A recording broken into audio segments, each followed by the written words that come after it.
X-ray tube and the collimators. It's also known as the coin test. It's test 1.2.6 according to the licensing for radiographic equipment from the Department of Health. For this test, you will need an A4 cardboard, 9 5-cent coins, a metal, 2 metal pieces or anything metal, a 2430 cassette. Must be a test cassette. You use the same cassette for your QC tests. A ruler, pencil, press stick, and lead markers. In our department, we use a fixed template, just like this one, made out of cardboard. It's just to ensure consistency in our QC tests, and we use it in all the coin tests. To make this, you'll need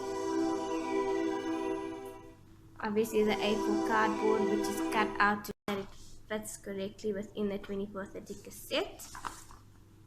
And then you'll need your pencil to draw a 3 centimeter border line around it. Just make sure it's 3 centimeters.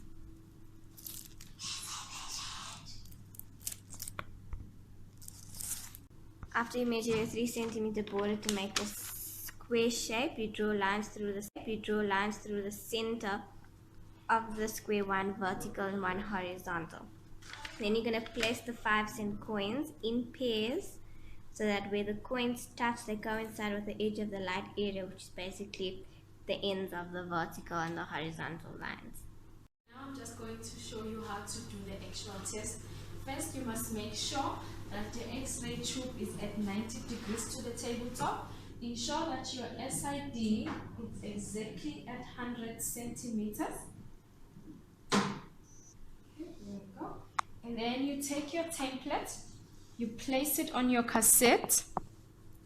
Okay, then you need to center to the middle of the cassette and collimate within the 3 centimeter border.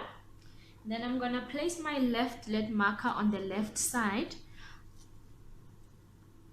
When you are done to place your marker at the corner, the reason why we place this marker, I place it in such a way that the body of the patient, the head of the patient will be that way, just so if we encounter a problem, we can tell the technician which shutter was affected.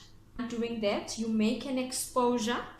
Set an exposure of 60 and 6.3. This is the same exposure that we set every time when we are doing our QC test. So now we need to make an exposure to blacken the film, and then we process it. So I'm gonna expose now. Okay, this is our monitor and where we processed our test cassettes. This test is done every 3 months, and the purpose of this test is to show the perfect alignment of the film, which must always coincide with the X-ray field. Now coming into our evaluation of the test, looking at the coins, if it's inside the irradiated area, it's a pass. And if it's larger, like looking at the right side coin, meaning it's onto the second coin, then this shutter is not working, it's a fail. So, because it's not giving us effective collimation. So this whole test in all, it was a fail because the light beam and the X-ray beam are not congruent.